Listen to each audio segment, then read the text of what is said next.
안녕하십니까. 교육 그 자체. 벌써 6번째 시간이 됐습니다. 원래 지금 이제 오늘 다루려고 하는 내용은, 한 4번째 정도 시간에 다루려고 했던 건데, 그 앞에서 이게 말씀을 드리다 보니까, 생각보다 이야기가 좀 많이 나와가지고, 이 주제가 이제 6번째 되어서야 나오게 되었습니다. 제가 이제 안경을 어디다가 뒀는지 잘 생각이 안 나는데 출근 시간은 다가오고 그래가지고 할 수 없이 이제 안경을 안 쓰고 나왔습니다. 저의 이런 모습이 조금 낯설게 느껴질지 모르겠습니다. 그동안 이제 안경을 가지고 이 눈가에 주름을 살짝 가려가지고 실제보다 훨씬 동안 코스프레를 했는데 여지없이 이제 들통이 나게 생겼습니다. 죄송합니다. 이분이 이게 또 역시 또 해도 어색하지만 집어넣어야죠. 자, 구독, 좋아요, 공유 부탁드립니다. 자, 그러면 오늘의 주제로 들어가 보도록 하겠습니다. 자, 오늘의 주제는 바로 존 듀이의 그 유명한 그 교육학의 명저의 제목이기도 하죠. 그 민주주의와 교육입니다. 대학교 다닐 때 아마 사범대학이나 교육대학을 다니신 분들이라면은 교직 과목을 이수하신 분들이라면 이 책을 아마 읽지는 않아도 집에 비치를 해두었을 가능성이 굉장히 큽니다. 교육학 시간에 항상 루소의 에밀과 더불어서 반드시 읽어야 될 책으로 얘기들을 하고 있기 때문이죠. 물론 그렇게는 되어 있습니다만 또 이 책을 완전히 통독한다는 건 또 그렇게 쉬운 일이 아닙니다. 의외로 굉장히 문장이 난삽해가지고요. 처음에는 이게 번역의 문제인가 싶어가지고 요거를 이제 또 원서로 봐도 영어 문장 자체도 굉장히 복잡하고 그렇습니다. 존 듀이가 원래 글을 좀 그렇게 쓰기도 합니다. 물론 나중에 좀 더 성숙한 존 듀이가 이제 여기에서 다루었던 많은 주제를 좀 더 압축적인 형태로, 그렇다고 해서 아주 똑같이 요약판은 아니지만 어쨌든 좀 더 간결하게 적어놓은 경험과 교육이라는 책도 있습니다만 내용을 간결하게 썼다고 해가지고 그게 반드시 더 읽기 쉽다는 뜻은 아닙니다. 차라리 풀어서 쓴 이 두꺼운 이 민주주의와 교육이 오히려 읽기에는 더 나을지 모르겠습니다. 시간이 좀 더 걸릴 뿐이지. 사실은 100페이지도 안 되는 얇은 경험과 교육도 읽고 이해하는 데 걸리는 시간은 이 수백 페이지짜리 민주주의와 교육과 별로 차이가 나지는 않을 겁니다. 자, 그러면 여기서 이제 학교 다닐 때는 젊을 때는 그냥 당연히 생각했지만 이제 와서 다시 생각해보면 왜 그랬을까 하는 제목이 있습니다. 그게 바로 민주주의와 교육이라는 제목이죠. 이제 지금 생각해보면 좀 이상하네 하는 부분이 있습니다. 그게 바로 이 책의 제목이죠. 민주주의와 교육. 좀 이상하지 않습니까? 민주주의 교육이면 민주주의 교육이고, 교육 민주주의면 교육 민주주의고, 민주주의와 교육. 왜 이렇게 늘어났을까요? 그것도 명색이 이제 교육학 책이거든요. 실제로 민주주의에 대한 이야기는 그렇게 많이 나오지 않습니다. 그렇다면 교육과 민주주의 이렇게 해야 될 것 같은데 민주주의와 교육 이렇게 이야기를 하고 있습니다. 자, 이 수수께끼를 제가 이렇게 말로 이렇게 다 풀어서 유튜브 같은 곳에서 이야기를 다 할 수 있을지는 솔직히 잘 모르겠습니다. 그렇지만 일단 생각나는 데까지 쭉 해보도록 하겠습니다. 자, 지난 시간에 우리는 교육이라고 하는 것이 나의 경험, 나의 가능성, 나의 역량의 확대를 통하여 행복에 이르게 하는 길이다 라고 하는 것에 대해서 이야기를 했습니다. 자, 그렇다면 이제 여기서 우리가 생각해야 될 부분이 있습니다. 그건 바로 사람이 사회적 동물이라는 거죠. 사람이 사회적 동물이라고 하는 것은 사회를 이루면 더 행복하다가 아니라 기본적으로 사람은 이 존재할 때부터 이미 사회라고 하는 것을 조건으로 가지고 있다는 뜻입니다. 그러니까 옛날 자연법 사상가들이나 혹은 사회계약서를 주장했던 사회계약서를 주장했던 계몽사상가들이 생각했던 것처럼 어떤 합리적인 이성을 갖춘 개인이 있고, 이 개인들이 서로 합리적이고 자유롭고 평등한 가운데 합리적인 계약을 맺어서 사회가 만들어졌다라고 하는 것은 실제 어떤 그 민주주의를 설명하기 위한 가상의 설정일 뿐이지 실제로는 그런 적이 없었다는 겁니다. 사람은 사람이기 전에 이미 그 사회성을 가지고 있는 사회적인 동물이었죠. 사회 속에 존재하고 있습니다. 그 사회 속에 존재하는 가운데 오히려 그 속에서 자의식이 싹트고 그러면서 그 속에서 자기를 분리해내면서 개인이 만들어졌다고 봐야 되겠죠. 그러니까 인류의 역사는 이 개인들이 차츰차츰 사회를 만들어가는 과정이 아니라 사회 속에 존재했던 이 무리로 존재했던 사람들이 하나하나 이제 개인을 깨우쳐가는 그런 과정이었다고 보는 게 더 타당할 겁니다. 그렇게 되면서 이 공동체도 다만 무리에서 이 사회도 다만 무리에서 우리가 공동체라고 부르는 것으로 발전해 나가게 되죠. 즉 공동체와 무리의 차이는 무엇이냐면은 그 구성원 하나하나가 자기 자신을 인식하는 가운데에 다시 그 공동체를 그 무리, 뭐 집단, 뭐 사회를 인지하는 그런 게 바로 공동체입니다. 그냥 단지 사회성 동물, 개미라든지 벌이라든지 혹은 그 개 같은 경우에는 그 무리에서 떨어져 나올 경우에 생존하지 못하거나 혹은 무리에서 떨어져 나올 경우에 굉장한 슬픔이나 불안을 느끼지만은 그 무리 속에서 자기 자신을 인지하는지에 대해서는 명확하지가 않다는 이야기입니다. 그러나 사람은 개인으로서 자신을 인지하는 가운데 다시 무리, 공동체를 인지하는 그러한 동물입니다. 그런 점에서 사람은 독특한 사회성 동물이고 그래서 사회성 동물이 아니라 사회적 동물인 것이죠.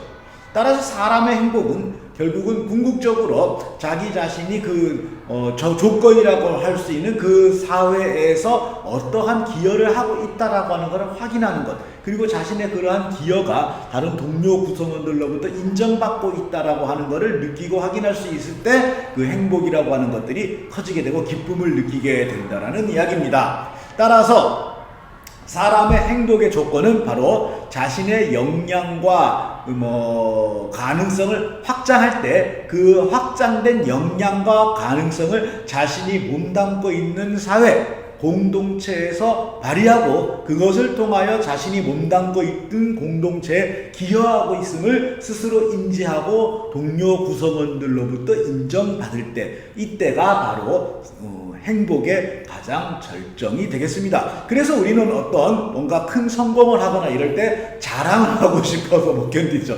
자랑을 해야 되는 겁니다. 자랑을 하지 못하는 성공은 온전한 행복에 이르지 못할 겁니다.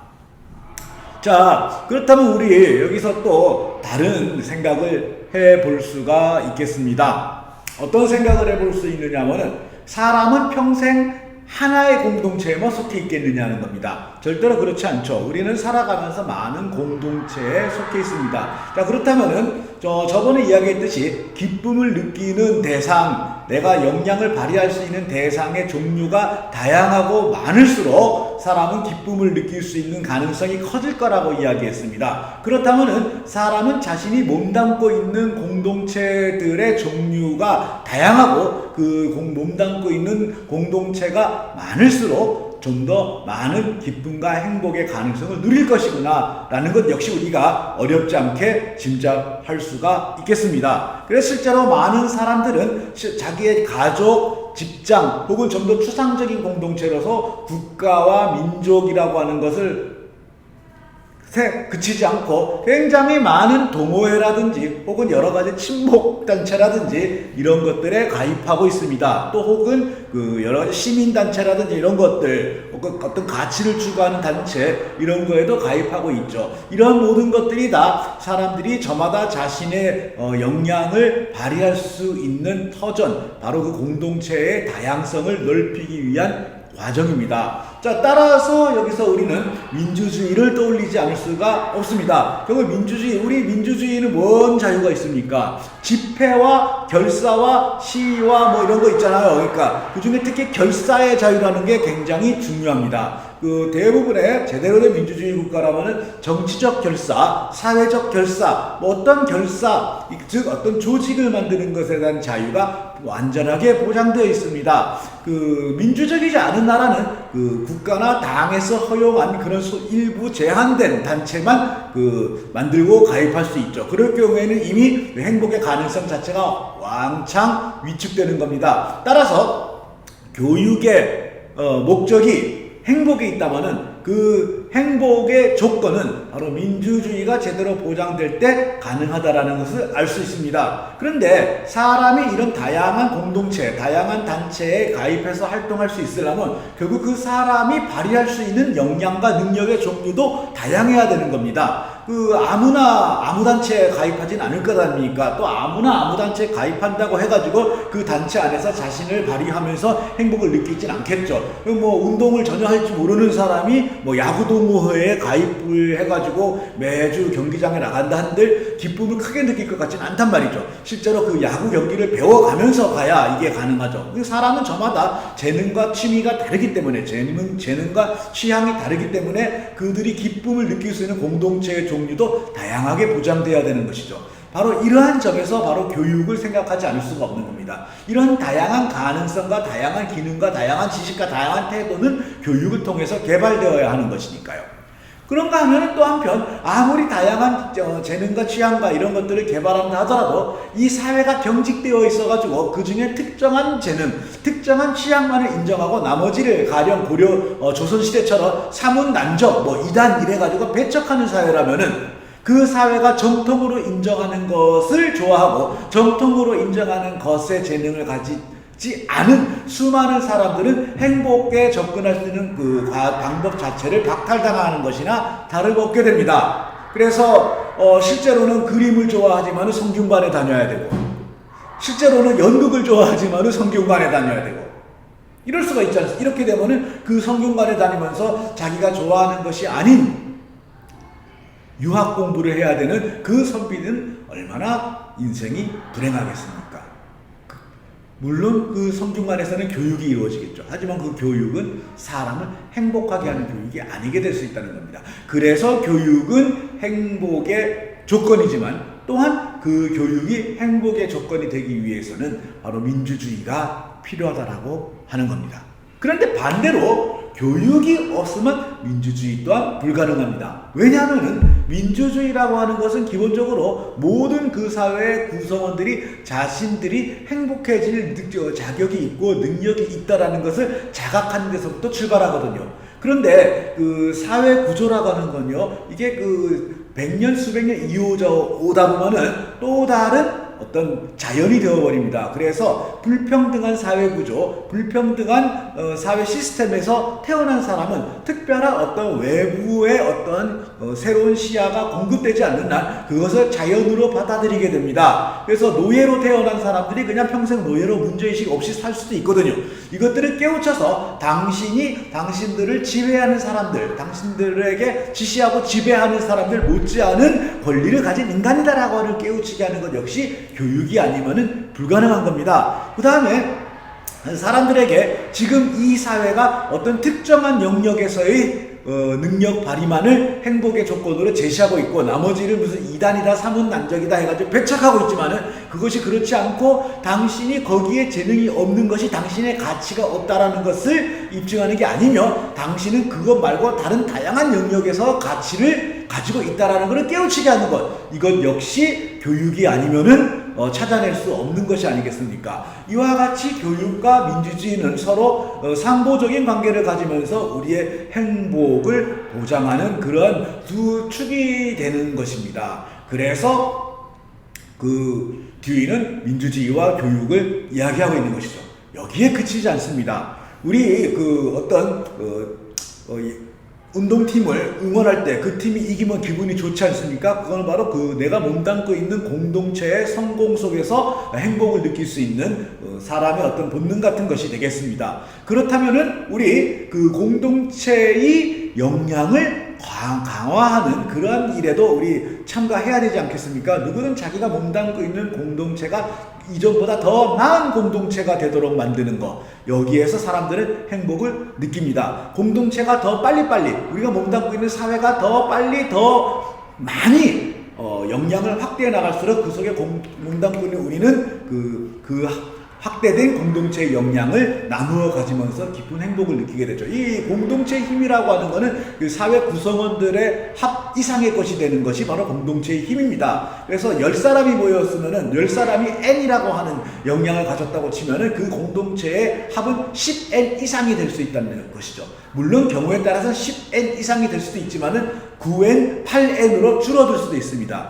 이거는 어디에서 비롯되는 것일까요? 이 구성원들이 서로 결합되어 있는 방식, 혹은 이 구성원들이 서로 상호작용하는 방식에서 비롯되는 겁니다. 이게 바로 사회 조직의 힘이죠.